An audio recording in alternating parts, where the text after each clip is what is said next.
Nephron की doctor Sanjay Bagai ने कहा है कि मैं किसी तरह की हरी नहीं करना चाहता, सीबीआई की रिपोर्ट का इंतजार करना चाहता हूं। हालांकि बहुत सारी चीजें हैं जिनसे शक पैदा होता है, लेकिन जैसे कि रूम का लेआउट हो वो शक पैदा करता है, क्राइम सीन को सुरक्षित नहीं रखा गया ये शक पैदा करता है। इतना ही नहीं, उन्होंने कहा कि डीएनए टेस्ट जो वहां से चीजें ली गई, फिंगरप्रिंट्स लिए गए, उनका क्या हुआ, एविडेंस का डीएनए टेस्ट क्या हुआ।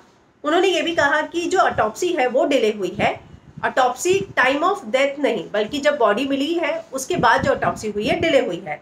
तो ये सारी चीजें हैं, लेकिन उसके बावजूद जो है मैं इतना कहूंगा कि हमें सीबीआई रिपोर्ट का इंतजार करना चाहिए।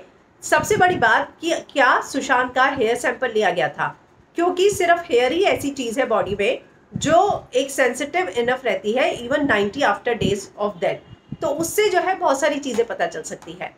उन्होंने कहा कि जैसे दावा है कि सुशांत किसी मेडिकेशन पर था, लेकिन जब उसका टेस्ट किया गया है उसमें किसी तरह की कोई मेडिसिन नहीं आई, ना ब्लड टेस्ट में ना यूरिन टेस्ट में, अगर तो वो बात भी झूठी हो जाती है कि वो किसी तरह की दवाइयां लेता था।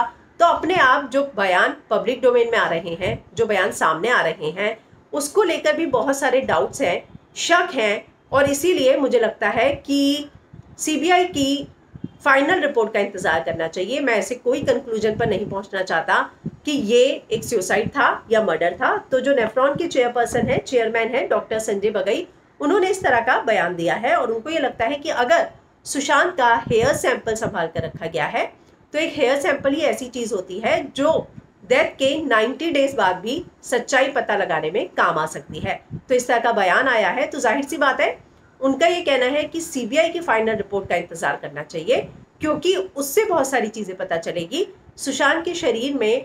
क्योंकि पॉइजन भी 100 तरीके के होते हैं, कई 100 तरीके की विसरा रिपोर्ट की जाती है, तो सारा का सारा जो है सीबीआई की फाइनल रिपोर्ट से ही पता चलेगा और तब तक का इंतजार करना जरूरी है।